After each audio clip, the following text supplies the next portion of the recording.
Spotlight 814, Erie's local theater podcast.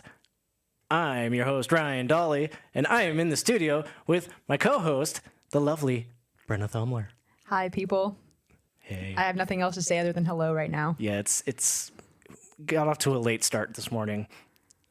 She Still drinking my coffee. Yeah, it's still her first coffee of the day.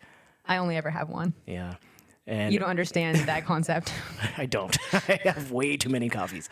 And we are joined today by the director of Allanac's production of Cat and the Canary, J.D. Mizikowski. What's up, man? Good morning. How are you? Good morning. It's good to see you, man. It's good to see you. I mean, we've been in the same orbits-ish for A long time. A long time. I mean, I had hair then. You did, yeah. That was what, back in Urinetown? Yeah, I think MCT. that was the first thing we did together. Yeah. So you were in that? You were in your town? I assistant directed Okay. that. That was fun. No, I don't sing. That would literally be a cat and canary situation, but like much more screechy when my voice attempts anything close to music. It's cats in heat in the alley. And a canary might be around. That is not what this play is. We're going to be talking about what it is later today. We are. Actually, we're going to talk about that right now. Great. So, JD, tell us a little bit about this show. So I guess the way to kind of go is classic American horror thriller. You know, it's 1922 is when the play debuted. There's a lot of, I mean, I guess you'd call them tropes now at this point, but like a lot of aspects that were like first kind of like, oh, like that's that. I kind of, there's moments of comedy, there's moments of seriousness. The basic premise is these heirs have been gathered around 20 years after the death of a very important / wealthy individual to have a will reading read at midnight in a scary house. So, I mean, you can immediately see like, okay, like if this is one of those, but it's not just one of those. It's one of those that basically set the precedent. Okay. And I think there's an important thing. Yes, those pieces get dated. And that's why, you know, the beauty of being able to update a piece like that, which we've done. We've still kept the time frame, but I mean, there's certain elements that were not conducive to modern times, different, you know, way characters are being portrayed, different things that would not be appropriate currently. But I think there's an importantness of bringing those kind of pieces back around, or at least the bones to them, and be like, hey, this deserves credit and attention because you can see how much comes from it.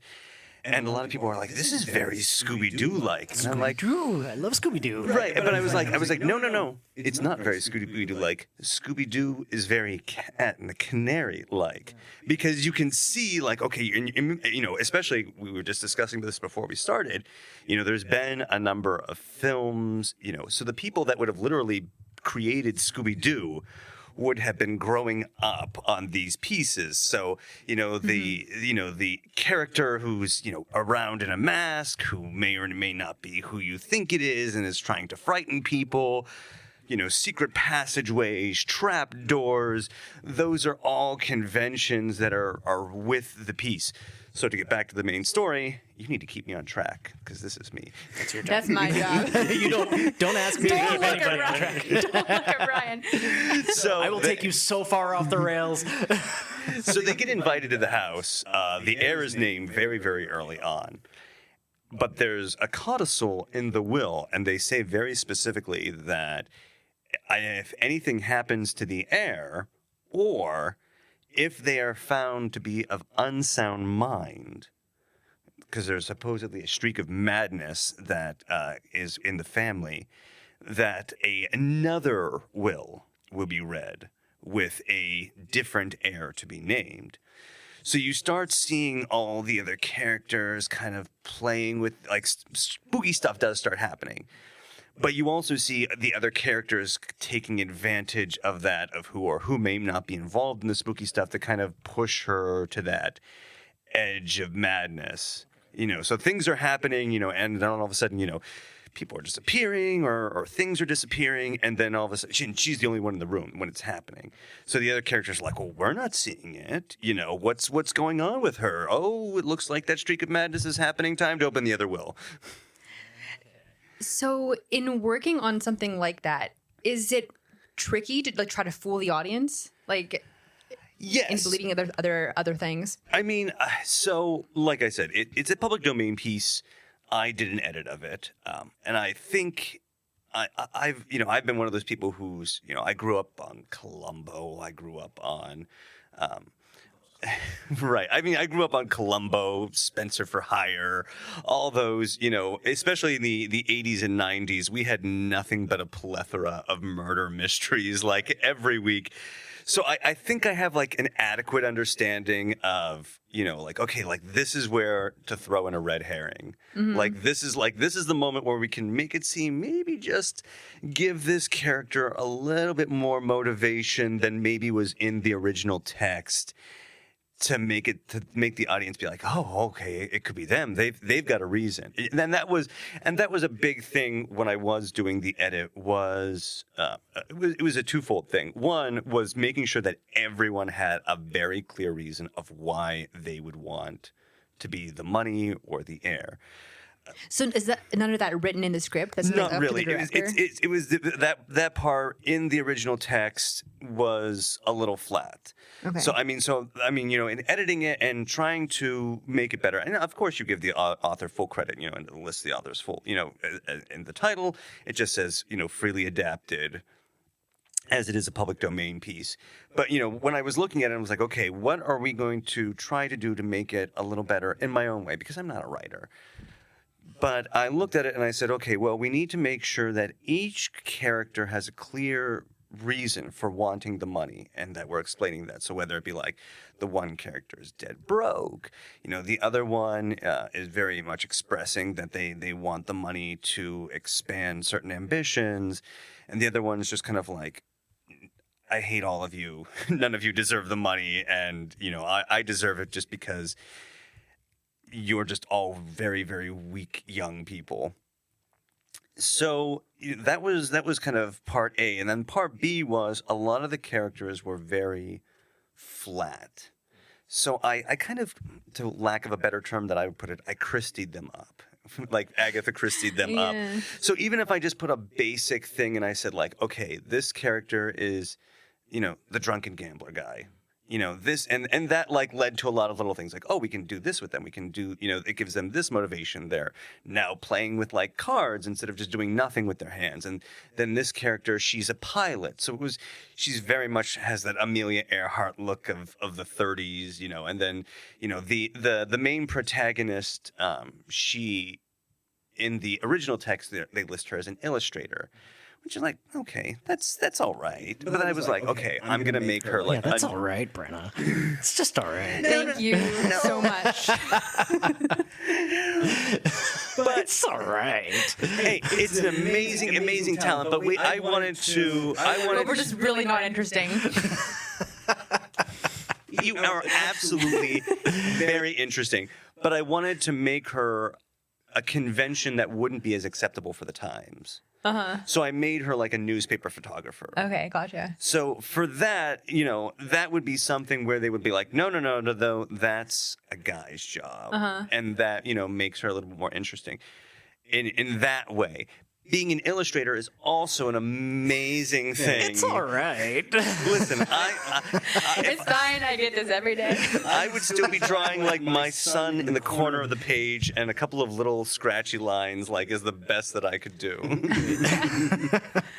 Yeah. So tell us a little bit about the cast. And Shar is also assistant directing. Right? Shar is assistant directing. The cast is wonderful. They're not just a strong cast. They're a very giving cast. They're a very kind cast. I'm a full believer in we're doing community theater. Right. So, part of community theater is, getting new people on stage. Community.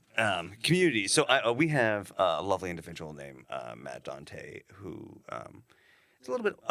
He's was a lawyer before. He'd never done a show in his life. and like he came to auditions and he was just like, I'm auditioning for a show. Like, I'm just so excited to like be auditioning. He's like, I don't care. He's like, I've watched shows. I just wanted to try it for the sake of doing it. And he fit the part of the lawyer very well. So I said, okay, we're going to do it. And, and it's, he was just a prime example because, the whole time he's never done a show before. So like, first time on stage. And he had all these questions like, wait, what does that term mean? What's stage right? Right, what's stage right? What's stage? What's upstage? What's downstage? He's like, what's green room? Like, Why is it green? Why isn't it ever green? Yeah, right. So there was all these things, and the cast was just so absolutely lovely. In that, the whole, and I just use this as a great example because, there might be times. And I'm not saying it would ever happen around here, but, we know how theater exists, where people just be like, oh, I don't have time to deal with that. I've got my own things. New person, they the whole time made sure to, they were all big brothers and sisters. Good. And, made sure like, it was constant encouragement. So like Matt Dante's in it. But I think that's just a comment on the strength of the cast I was mentioning last. I don't know anybody in the show. I'm going to be perfectly honest. Because I have, I haven't been around. But there's nothing wrong with that. Yeah, and I'm excited to see it. I'm excited to see some of these people act. I've never seen them before. Dan Strip's great. He was in Clue recently at the Playhouse. He played Wadsworth there. Oh, okay, I saw that. Yeah, that was great. As I mentioned, he was also in Gaslight at the Playhouse before, which was pre-COVID. His wife, Erica, is in it as well. She plays a nurse character that's in there. Christine is great. Again, it was one of those things of like, I'm looking at this character, I'm like, this is such a boring character. One of the other characters, and like another illustrator. It was not another illustrator. She was just a very kind of like, this is like. She was a graphic novelist. No, we hate those guys. So I was like, I'm looking at the time frame. I'm like, okay, this play is taking place. We updated a little bit because originally it's supposed to be in the teens, and for both costuming sake and interestingness, I moved it to the 30s. And it's also, people never realize that it's so horrid when you're like, because it's such a fascinating time period, but like when you're directing or there's a play like that takes place, it like either has to be like in the 30s or like a certain time of the 20s, because otherwise you're like, why is no one mentioning the war? Like, because that it's like, cause like if you're like you can't be like, oh, it's in the 40s, because you're like, there's a war going on, right? It's huge and no one's talking about it. So like you're always at that like cusp of like, oh, we have to like put this right here. Well, it is public domain, so you could technically write the war into it. I could, but I'm not that clever. I mean, so I was like, okay, it's the 30s, it's the cusp. I can mention certain things. But to get back, so Christine, so I was looking at the time frame, and like spiritualism started being like was starting to be a big thing at that time frame. So like your seances, your all that fun stuff. So I was like, oh, she's gonna be a spiritualist, and she's gonna. Well, it's not that. It's because spiritualism was much more about like the seance aspect of communicating with the dead. So they had. If you ever like look at that time frame, they had like the whole view of like ectoplasm, where like people are spewing, like smoke in the air.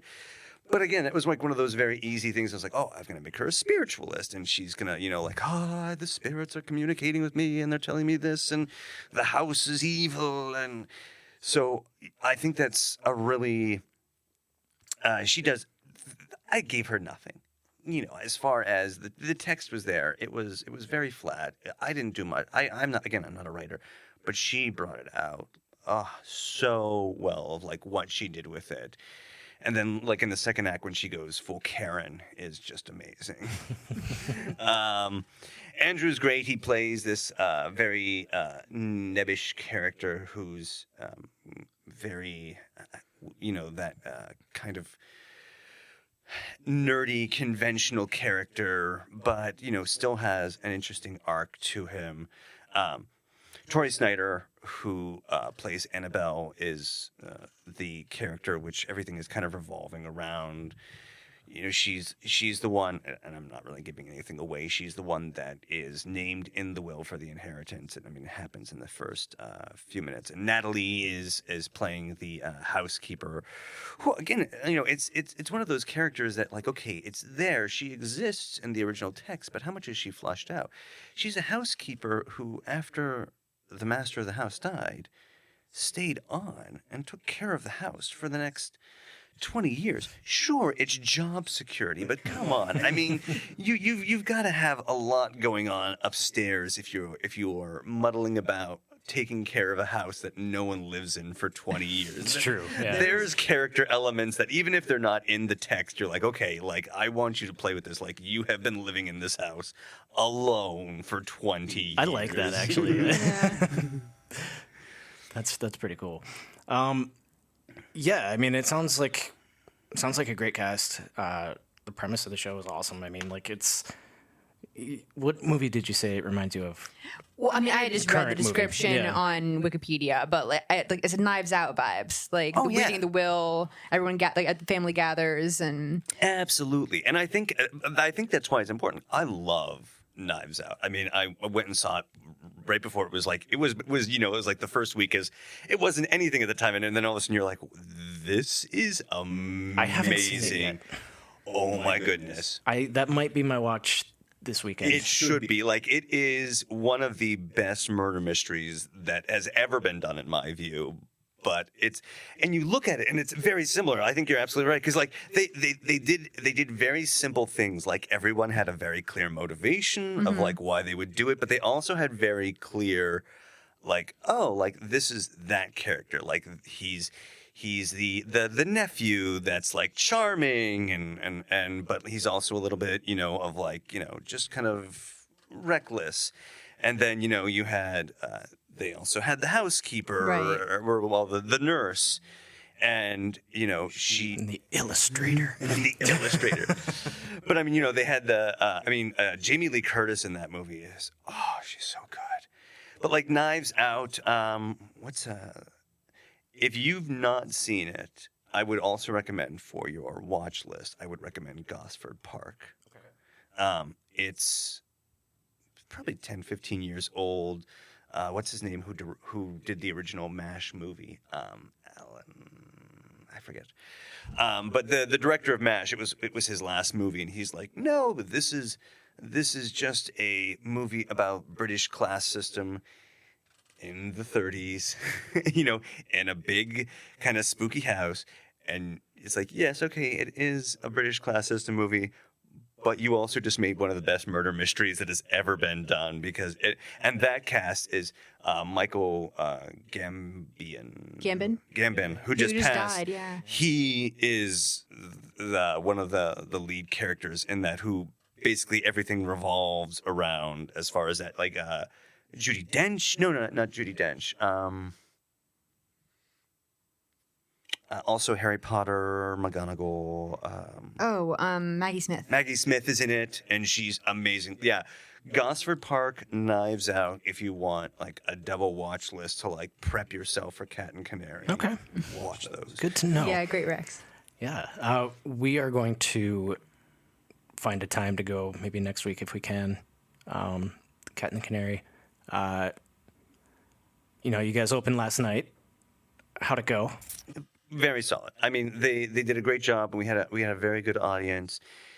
There's something. I was sitting in the audience, and there's something wonderful, but also it is.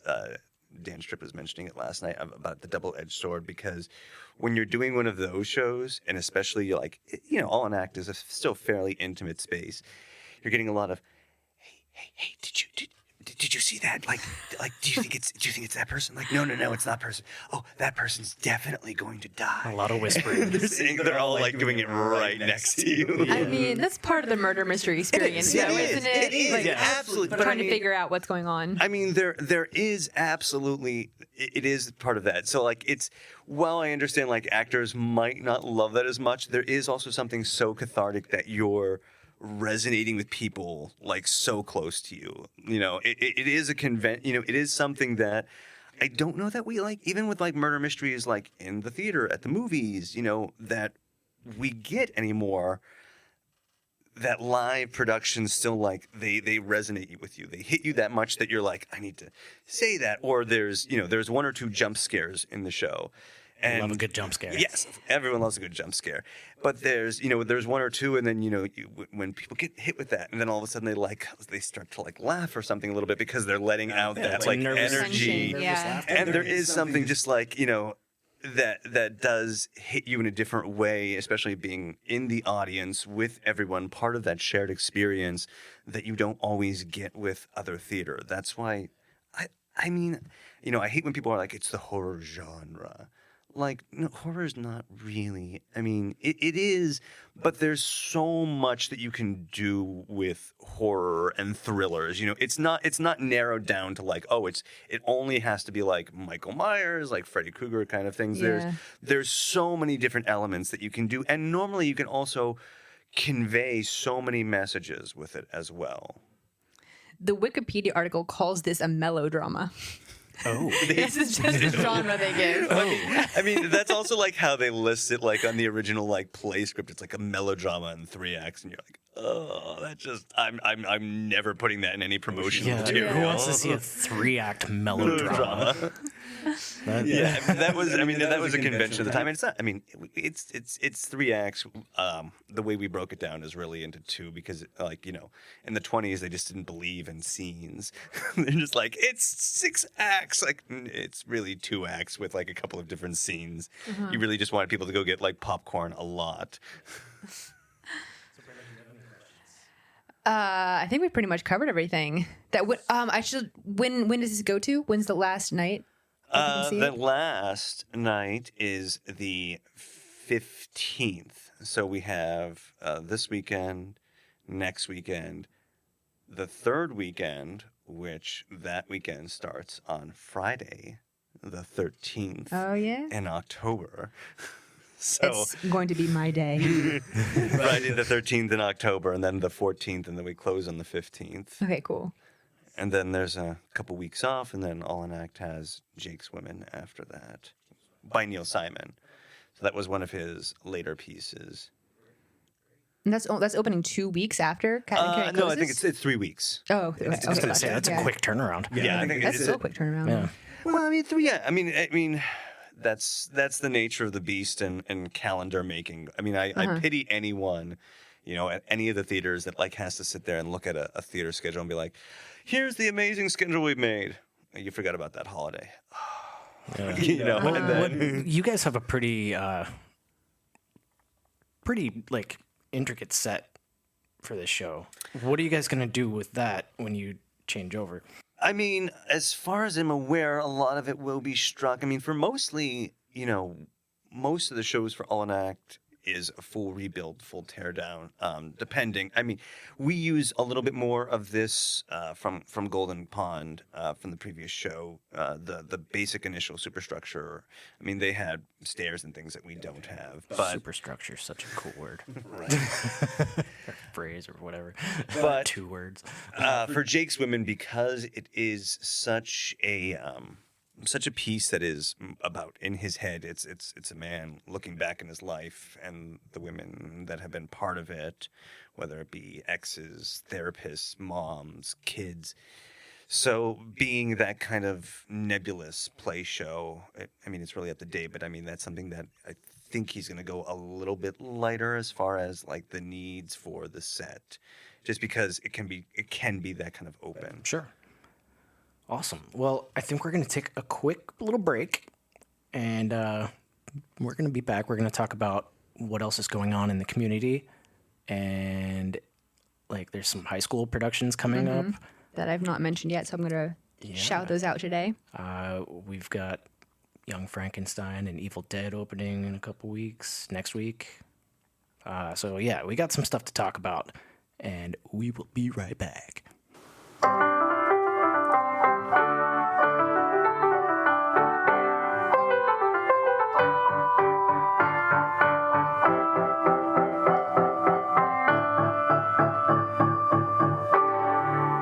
We are back. Yep. Brenna is so excited today. I'm so tired. I know. It's fine. All right. fine. Let's talk about, what are we talking about Our now? new sponsor. Right. We have officially signed on to a sponsorship with our favorite people in the world. Warner Books. Woo! Yes. I'm drinking their coffee right now, and it's so good. The cups look so cool. Yeah. And they just got this new sign out front Right. with the metal. I completely forget the guy's name. We're going to have to shout him out next time, the guy who did that sign. Yeah. Brenna, who did the logo? I don't know, Ryan. Who did the logo? Some illustrator I know. How is the new space? It's beautiful. It's incredible. It's beautiful. massive. They've expanded a lot of sections. They've left a lot of the romance and westerns behind. As you should.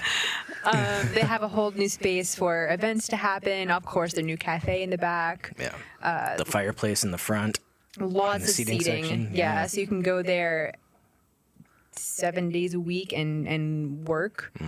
All their hours are different each day, so you can find out all that information on their website, or the Instagram or whatever. Might have to make that a stop by after I leave here. Check it out. Yeah, for it's sure. well worth it. Their play section is pretty good compared to what it used to be. Oh yeah, they have books. They have plays, and then also books about writing plays. So all you yeah. theater nerds out there who is our listenership. Yep. That's all of you. I mean, that's an important thing, and that's an important basis, and it's really hard. Like, if you ever go to like any of the public library sales, and you try to find like used theater books that are out, you're like, oh, look, there's like 3, and they're all classics that I've owned for like 10 years. Yeah. Yay. So that's an important thing. So that's another great reason for people to go, is just find a new play, read it, and use it for a monologue or stage it. I talked to Kyle a couple days ago, and we were talking about like maybe doing some play readings over there, And Drama Shop, as a reminder, they do have their book club sponsored by Warner Books. Yep. And so I don't know if that's monthly. I don't think they do it 12 times a year, but they do it frequently. And they often gather at Warner Books and talk about plays. So totally look into that yeah. if you want to read some cool plays. Yeah. So check it out. Warner Books in the Liberty Plaza. It's a beautiful space. Lots of books. Yeah, I mean, I'm sure you guys probably know by now, but they did just relocate. And so they're a couple doors down from their old location. So just go to where their old location used to be and then walk to the left. Yes. Look for the new logo and go in there. Awesome.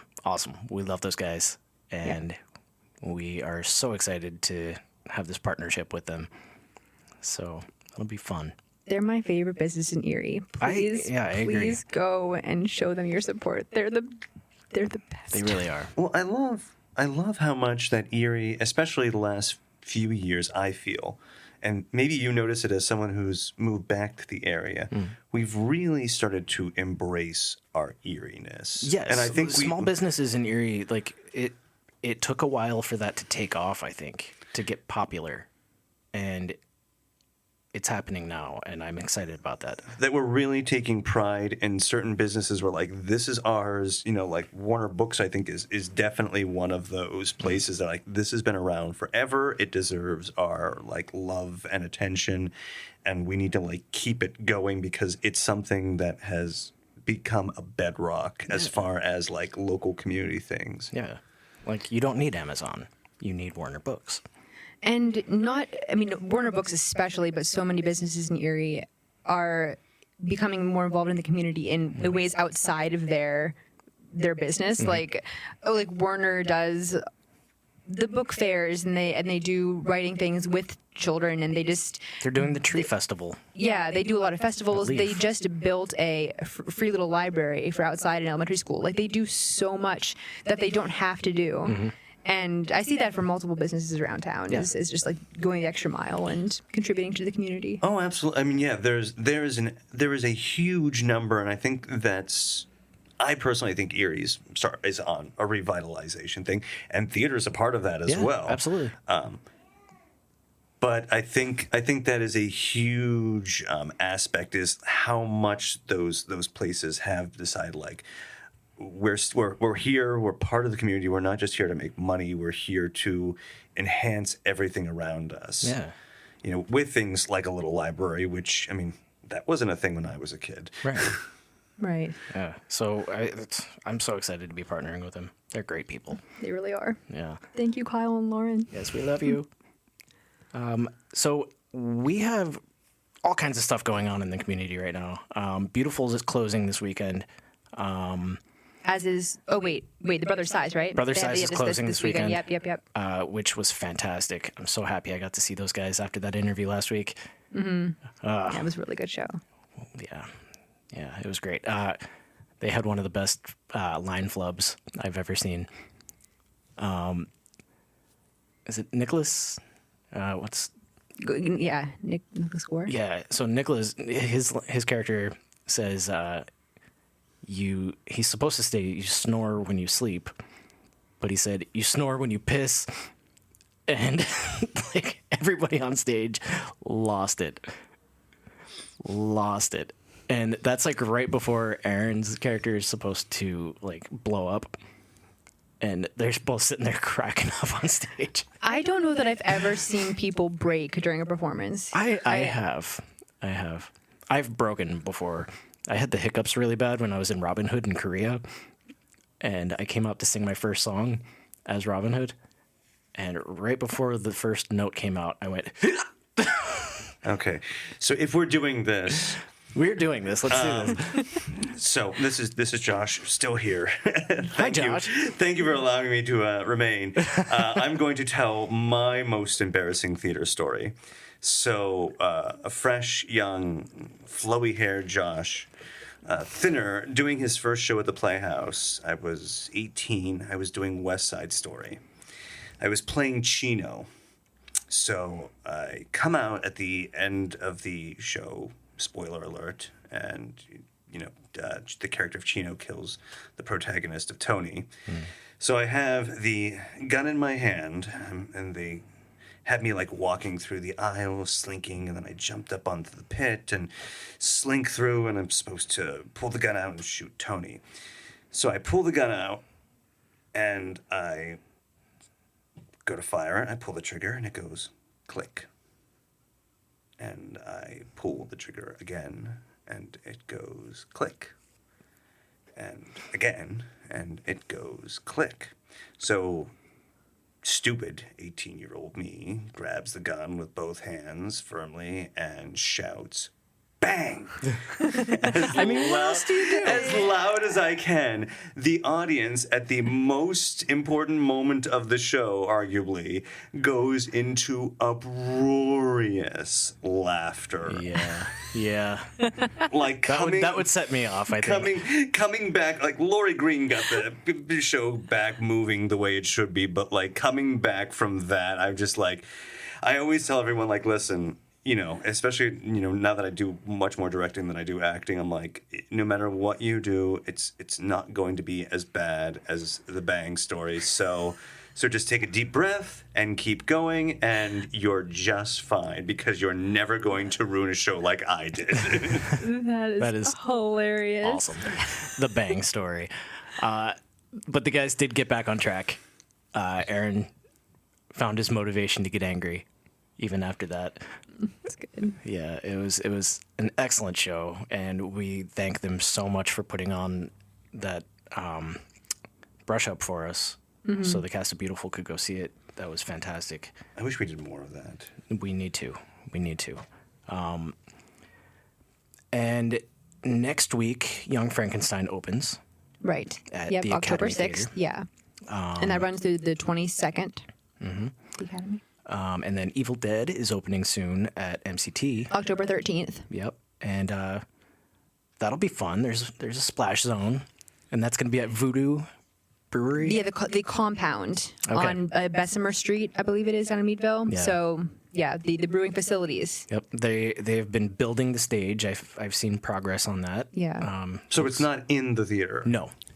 I think the theater's been torn down now. I think it's being torn down. Yeah. Yeah. Oh. Yeah. They're looking for a new space now.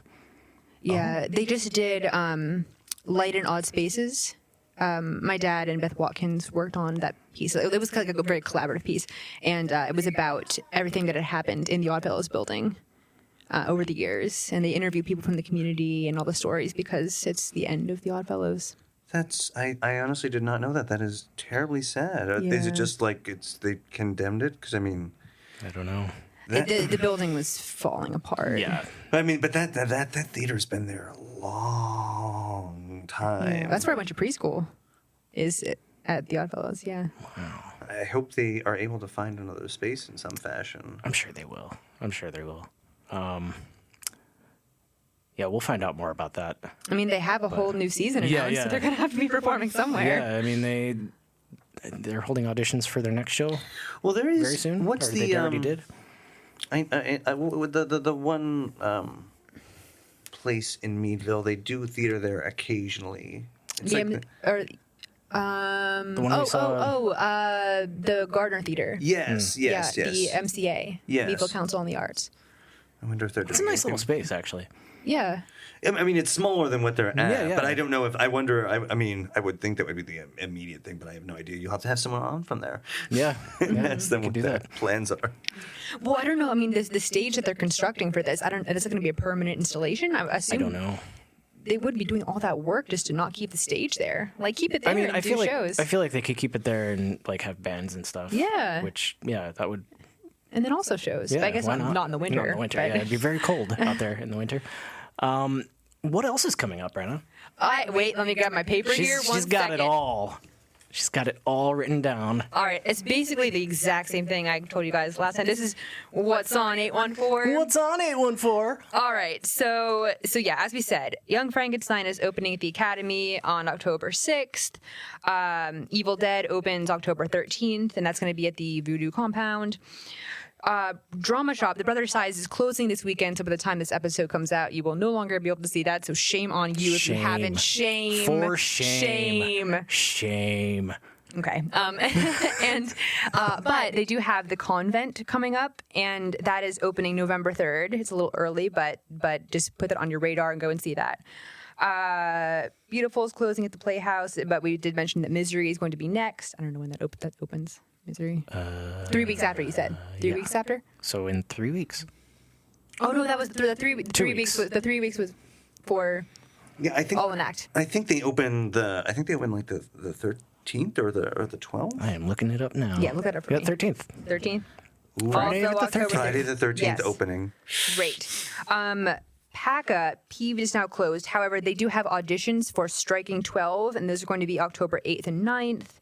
The Station Dinner Theater has a Canterbury Feast running until November 18th. They have two different casts. So why not go see them both? Yep. And we will have Molly Parks and AJ Holman on the show next week to talk about that. Amazing. So that will be fun. At Gannon, the Schuster Theater, Rabbit Hole is running until October 7th. And then we have some high school productions. So, Which we don't talk about enough. yeah. And we need to shout them out. But to be fair, like they've been working. I mean, this is their first show they're doing this year. Right, yeah. So General McLean in Edinburgh, our friend Will is the new director there, and so go and support him and the students and see Guys and Dolls, which opens November 9th and goes to the 12th. Mercyhurst is doing Cinderella November 16th through the 19th. And finally, Cathedral Prep is doing Little Mermaid, and that's October 19th through the 22nd. Yeah. So if you have a high school show coming up and you want us to shout it out, just send us a message on Facebook, and we can do that. Because it's sometimes kind of hard to track these things down. Is. I think I just found out the dates for Cinderella very recently. Yeah. So This morning. So help us out Yeah, we want to shout so you we can guys help out. you out. Yeah, because every school, this is musical season for high schools. Yeah. And we want people to go see you and support you. And I'm sure you want that too. So, send us a message. Great. We're friendly. I'm not. You're an illustrator. You're never gonna let that die. No. So is that it? Is that all that's... we saw Sutton Foster. Oh my gosh. Yeah, I am so glad that I got it. She was so good. She's queen. She really is. There's a child screaming out here. No, it's actually Ryan. He's trying to cover it up. Yeah, but I don't hear a child. No? No, I don't hear anything.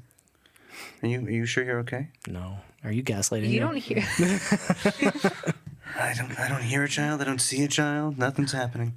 You're gaslighting me, Josh. Yeah. So Mercyhurst has a slate of performers coming up. Sutton was amazing. She did most of her original stuff. Yeah, she did a lot of originals. Yeah. Some stuff from musicals, and then she also did some just pop music. Like Yeah. she sang my favorite Sarah Bareilles song, and it made me tear up. Yeah. You visibly cheered. Your body did a thing when that song came on. You were like, Well, yeah. yeah.